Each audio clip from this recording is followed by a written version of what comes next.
இந்த அக்டோபர் 6 அதாவது நேற்றைய தினம் வந்து சென்னையில் ஒரு மாபெரும் கூட்டம், அதாவது ஜல்லிக்கட்டு ப்ரொட்டஸ்ட்டுக்கு அப்புறம் வந்து நேற்று கிட்டத்தட்ட 10 லட்சம் மக்கள் வந்து கூடியிருந்தாங்க.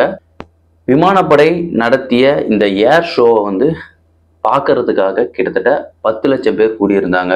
அந்த விமானப்படை வந்து ஒரு லிம்கா சாதனையை வந்து பண்ணியிருக்கிறாங்க. எந்த ஒரு நாட்டிலையுமே பண்ணாத சாதனையை 10 லட்சம் பேர் முன்னாடி சாகசம் நிகழ்த்தி அவங்க லிம்கா புக்கில் இடம் பிடிச்சிருக்காங்க. அது பாராட்டப்பட வேண்டிய விஷயம். அது மட்டும் இல்லாமல் இந்த வீடியோவில் முக்கியமாக நான் எதை பற்றி பேச வந்தேன் அப்படின்னா, நேற்று நடந்த ஏர் ஷோவில் முக்கியமாக வந்து நடந்தது டிராஃபிக் ஷோன்னு தான் வந்து சொல்லணும். ஏன் சொல்கிறேன் அப்படின்னா, ஒரு சரியான திட்டமிடுதல் இல்லை, பார்வையாளர்கள் எவ்வளோ பேர் வருவாங்க அப்படின்னு வந்து கணிக்கலை, அதுக்கான முன்னெடுப்புகள் நடவடிக்கைகள் எதுவுமே வந்து எடுக்கலை. அதை பற்றி தான் நம்ம இந்த வீடியோவில் வந்து முழுசாக வந்து பார்க்க போகிறோம். வாங்க வீடியோக்குள்ளே போகலாம். எல்லாருக்கும் வணக்கம், நான் உங்கள் குணாமூர்த்தி. ஏர் ஷோ சென்னையில் நேற்று அக்டோபர் 6ஆம் தேதியான அன்னைக்கு 11 மணிக்கு தொடங்கி 1 மணிக்கு வந்து முடிவடைஞ்சது. கிட்டத்தட்ட ஒரு 2 மணி நேரம். எத்தனை பேர் முன்னாடி அப்படின்னா, கிட்டத்தட்ட ஒரு 10 லட்சம் மக்கள் இவங்களுக்கு முன்னாடி ஏர் ஷோ வந்து இந்தியன் ஏர்ஃபோர்ஸ் வந்து நிகழ்த்தி லிம்கா புக்கில் சாதனையை பண்ணியிருக்கிறாங்க. ஓகே, பெருமைப்பட வேண்டிய விஷயம். Okay, good luck. இன்னொரு விஷயம் என்ன நடந்தது அப்படின்னா, நேற்று நடந்தது ஏர் ஷோவில் டிராஃபிக் ஷோ சென்னையில். ஒரு எந்த ஒரு திட்டமிடுதலும் இல்லாமல் இந்த தமிழக அரசு வந்து இந்த ஒரு ஏர் ஷோ வந்து நடத்திருக்கிறாங்க அப்படின்னு தான் வந்து முழுசாக வந்து சொல்லணும். கிட்டத்தட்ட ஒரு 10 லட்சம் பேர் வருவாங்க அப்படின்றத ஏன் இந்த தமிழக அரசால் முன்னாடி கணிக்க முடியல, இல்லை கணிச்சு சரி போனா போதுன்னு சொல்லி விட்டாங்களா அப்படின்னு வந்து எனக்கு தெரியல. இந்த 10 லட்சம் பேருக்கு இடையில தமிழக அரசு முக்கிய பொறுப்பாளர்கள், முதலமைச்சர், துணை முதலமைச்சர் எல்லாரும் வந்து போறதுக்கு மட்டும் கான்வே வழி எல்லாம் ஈஸியாக காவல்துறையால் பண்ண முடியுது. ஓட்டு போட்ட மக்கள் வந்து ஈஸியாக வெளியே போக முடியல. அதை ஏன் பண்ண முடியல? நான் என்ன சொல்கிறேன்னா, தமிழக அரசு பண்ணியிருக்கலாம். கண்டிப்பாக முழுக்க இந்த 5 பேர் இறந்து போனாங்கல்ல, கூட்ட நெரிசலை சிக்கி 5 பேர் வந்து இறந்து போனாங்க. அது மட்டும் இல்லாமல் கிட்டத்தட்ட 240 பேர் வந்து மயக்கம் அடைஞ்சாங்க. ஒரு சுகாதாரத்துறை அமைச்சர் வந்து சொல்கிற பதில் வந்து இது ஏற்றுக்க முடியாத பதில். கிட்டத்தட்ட 10 லட்சம் பேர் வந்திருக்காங்கன்னா அதுக்கு போதிய மருத்துவர்கள் அங்கே இல்லை. அது மட்டும் இல்லாமல் அந்த கட்டமைப்பு வந்து என்னால் சத்தியமாக ஏற்றுக்கவே முடியல. நிஜமா இப்படிப்பட்ட ஒரு கட்டமைப்பை நீங்கள் பண்ணாமலேயே எதுக்கு வந்து இந்த ஏர் ஷோ வந்து நடத்துனீங்க அப்படின்றது என்னோட ஒரு கேள்வியாக இருக்குது. நீங்கள் என்ன பண்ணியிருக்கலாம் அப்படின்னா, ஓகே, ஒரு ஃப்ரீ என்ட்ரி சொல்லியிருக்கீங்க. இந்த ஃப்ரீ என்ட்ரியை வந்து நீங்கள் ஆன்லைன் ஆப் மூலமாக முன்கூட்டியே டவுன்லோட் பண்ணணும் அப்படின்றத சொல்லியிருக்கணும். அடுத்தது வந்து இந்த மாதிரி முன்கூட்டியே இவங்க டவுன்லோட் பண்ணியிருக்காங்க அப்படின்னா இவ்வளோ பேர் வருவாங்க அப்படின்றது உங்களுக்கு தெரியும். இவ்வளோ பேர் வராங்க அப்படின்னா அதுக்கு தகுந்தாப்புல இப்போ ஸ்டேடியத்தில் எப்படி பண்ணுறாங்க, இந்த ஸ்டாண்ட் அந்த மாதிரி நீங்கள் மெரினா பீச்சில் ஸ்டாண்ட்ஸை அமைச்சிருக்கலாம். முன்கூட்டியே மக்கள்கிட்ட சொல்லியிருக்கலாம், இந்த டைம்குள்ளே முன்னாடி வரணும், வந்தாதான் நீங்கள் உங்களுடைய இடத்துல போய் அமர முடியும் அப்படின்ற மாதிரி தமிழக அரசு ஒரு விதிமுறையை சொல்லியிருக்கலாம். நெக்ஸ்ட் ஒன், ஒரு என்ட்ரன்ஸ், அதாவது இந்த சென்னை மெரினா பீச்சுக்கு வரதுக்கு மொத்தம் எத்தனை என்ட்ரன்ஸ் இருக்குது, எப்படி போக போகிறாங்க அப்படின்றத திட்டமிடுதல் பண்ணலை.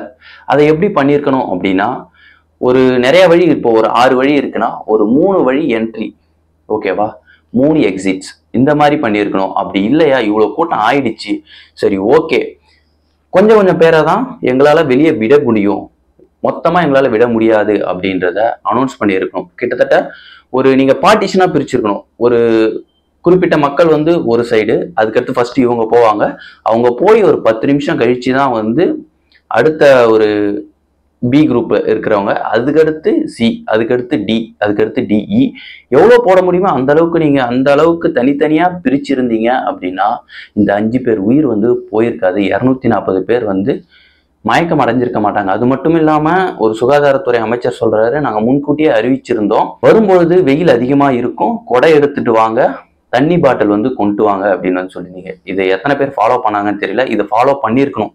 மக்களாகிய நம்மளோட சைட்லையும் மிஸ்டேக் இருக்குன்னு தான் வந்து நானும் வந்து சொல்லுவேன். இவ்வளோ பெரிய ஏர் ஷோ நடக்குது அப்படின்னா எவ்வளோ பேர் வருவாங்கன்னு சொல்லிட்டு நமக்கு தெரியாது. அதனால என்ன பண்ணியிருக்கணும், முன்கூட்டியே அந்த இடத்துக்கு நம்ம போயிருக்கணும். போகும்போது ப்ரிகாஷனா ஒரு தண்ணி பாட்டில் கூட கண்டிப்பா எடுத்து போயிருக்கணும். நம்ம ஊர் மக்கள் கிட்ட ஒரு கெட்ட பழக்கம், தண்ணி பாட்டில் தானே போற வழியில கடையில வாங்கிக்கலாம் அப்படின்னு சொல்லிட்டு நிறைய பேர் வந்து போவாங்க.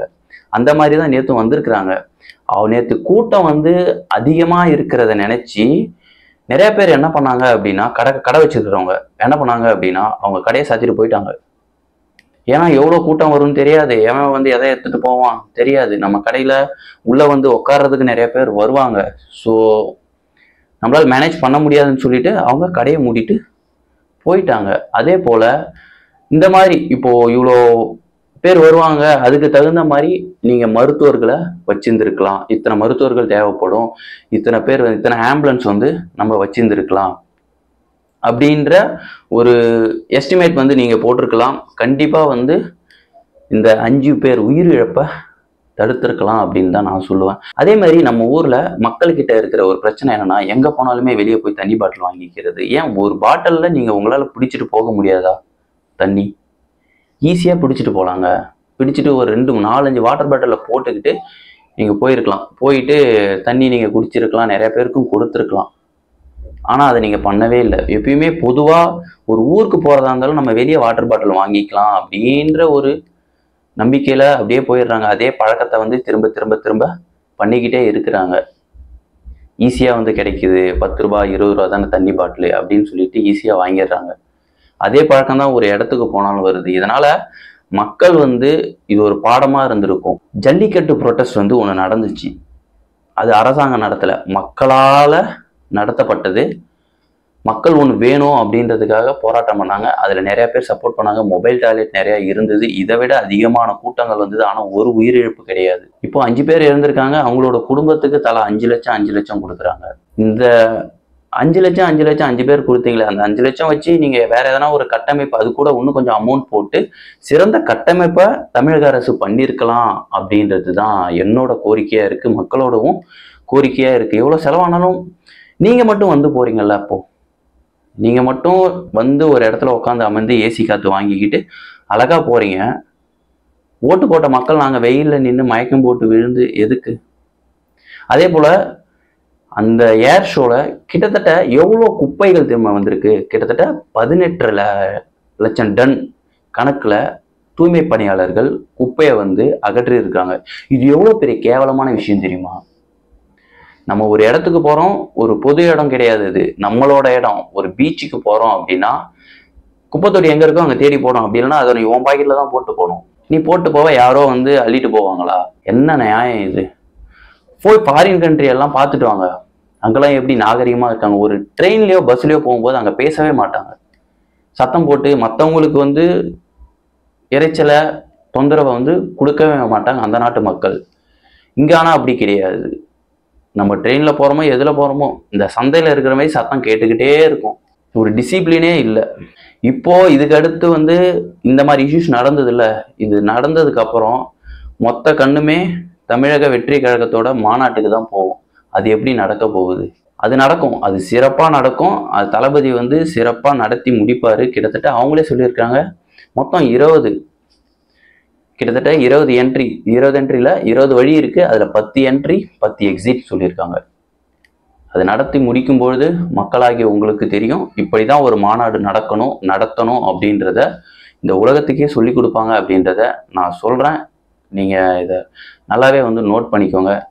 அது மட்டும் இல்லாம இந்த தமிழக அரசு வந்து கவனக்குறைவுல தான் இது முழுக்க முழுக்க நடந்திருக்குன்னு நிறைய அரசியல்வாதிகளும் சொல்றாங்க. பட் அது என்னால ஏத்துக்கவே முடியாது. மக்களாகிய நாமளும் விழிப்புணர்வோட இருக்கணும். ஒரு இடத்துக்கு போறோம் அப்படின்னா பேசிக்கா தண்ணி பாட்டில் எடுத்துக்கிட்டு போகணும். அது மட்டும் இல்லாம இங்க இப்ப நம்ம போறோம்னா நம்ம எப்படி வெளியே வரப்போறோம் அப்படின்றதையும் மக்கள் தெரிஞ்சிருக்கணும். அது மட்டும் இல்லாம சரி ஓகே, இவ்வளவு கூட்டத்துக்குள்ள நம்ம வந்துட்டோம் அப்படின்னா எப்படி வெளியே போறோம்? இவ்வளவு கூட்டத்தை கடந்து நம்ம இப்பயே போய் ஆகணுமா? இப்ப போய் என்ன நம்ம விண்வெளிக்கு ராக்கெட்டா விட போறோம்? அதெல்லாம் கிடையாது. வீட்டுக்கு போய் ஃபோன் நோண்டுவோம், போற வழியில ஃபோன் நோண்டிக்கிட்டு போவோம், அவ்வளோதான். போய் மல்லாக்கப்பட்டு தூங்குறதுக்கு அவ்வளோ வேகமா ஏன் போகணும்?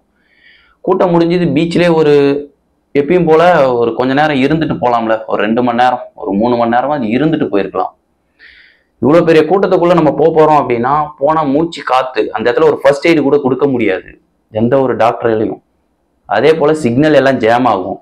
ஒரே இடத்துல 10 லட்சம் மக்கள் இருக்காங்க, மொபைல் இருக்குது, எல்லாரும் ஃபோன் போட்டுட்டு இருக்காங்கன்னா எப்படி போகும்? சுத்தமாக போகவே போகாது. இது எல்லாம் பேசிக் நாலேஜ்ங்க. இது எதுவுமே தெரிஞ்சிக்காம ஒரு ஃப்ரீயாக ஒரு ஏர் ஷோ நடத்துகிறாங்க அப்படின்றதுனால மக்களாகி நாமளும் போயிடுறோம். அரசும் வந்து எந்த ஒரு முன்னெச்சரிக்கை நடவடிக்கை எதுவுமே எடுக்காதது ஏமாற்றத்தை அளிக்குது. இது வந்து ஒரு பாடமாக தான் இருக்கும் நம்ம மக்களுக்கும் சரி, தமிழக அரசுக்கும் சரி. இதுக்கப்புறம் எந்த ஒரு அரசு வந்தாலுமே சரி, இது ஒரு பாடமாக இருக்கும் அப்படின்றத மக்கள் வந்து உணர்ந்திருப்பாங்க அப்படின்றத நான் நினைக்கிறேன்.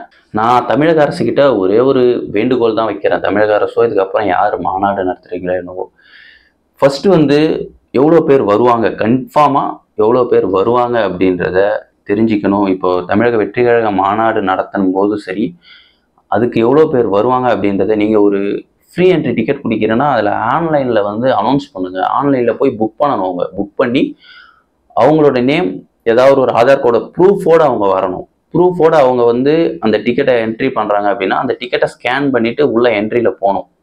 அப்படி போகணுன்னா அவங்க என்ன பண்ணுவாங்க, முன்னாடியே வரணும். முன்னாடியே வரணுன்றத இந்த அரசாங்கமும் சரி, எந்த ஒரு நிகழ்ச்சி நடத்துகிற நிறுவனமும் இருந்தாலும் சரி, இப்போ ஒரு படத்துக்கு போகிறோம் அப்படின்னா ஸ்கேன் பண்ணுறோம்ல, இவங்க தான் வந்தாங்க, இந்த ஃபோனில் இருந்து தான் புக் பண்ணியிருக்கிறாங்க, இந்த ஐடியை வச்சு ட்ராக் பண்ண முடியும்ல.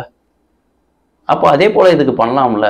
இவ்வளோ கூட்டம் 10 லட்சம் பேர் வராங்கன்னா ஒரு வாரத்துக்கு முன்னாடியே அனௌன்ஸ் பண்ணுறீங்க, சென்னையில் மிகப்பெரிய சாதனை நடக்க போகுது, ஏர் ஷோ எல்லாம் வாங்க ஃப்ரீ என்ட்ரி அப்படின்னு சொன்ன உடனே ஃப்ரீன்னே தமிழ்நாடு மக்கள் எப்பயும் போல் ஓடிடுறாங்க. இந்த அரசாங்கம் என்ன பண்ணியிருக்கணும், ஃப்ரீ என்ட்ரி அப்படின்னா ஓகே, நீங்கள் முன்னாடி இத்தனை நாளுக்குள்ளே புக் பண்ணியிருக்கணும், எத்தனை பேர் வர போகிறீங்க, அவங்களோட ஆதார் கார்டு, எத்தனை பேர் வர போகிறீங்க, சைல்ட்ஹுட்ஸ், அடல்ட்ஸ் எல்லாத்தையும் அவங்க கரெக்டாக மென்ஷன் பண்ணியிருக்கணும். அப்படி வரும்போது இந்த நபர் தான் வந்தாங்க, இந்த நபர் தான் போனாங்க அப்படின்றது எல்லாமே தெரிஞ்சிருக்கும். எந்த ஒரு அசம்பாவிதமும் நடந்திருக்கிறாது. இப்போ ஒரு 50,000 பேர் தான் வர போகிறாங்கன்னா அதுக்கு எவ்வளோ மருத்துவர்கள் தேவை, எத்தனை ஆம்புலன்ஸ் வேணும் அப்படின்றது நம்மளால் ஒரு எஸ்டிமேட் போட்டிருக்க முடியும். எத்தனை இடத்துல தண்ணி கேன் வைக்கணும், எத்தனை இடத்துல மொபைல் கேன் எத்தனை இடத்துல மொபைல் டாய்லெட் இருக்கணும், வச்சா வந்து மக்களுக்கு போதியதாக இருக்கும் அப்படின்றது அவங்களும் ஒரு கன்க்ளூஷன் முடிவுக்கு வந்துருப்பாங்க. எந்த ஒரு அசம்பாவிதமும் நடந்திருக்காது. இதுதான் என்னோட கருத்தாக இருக்குது. இந்த வீடியோ பார்த்துக்கிட்டு இருக்கீங்களா, மக்கள்கிட்ட ஒன்று கேட்குறேன், உங்களோட கருத்து என்ன இதை பற்றி? நான் சொன்னதை பற்றி உங்களோட கருத்து என்ன?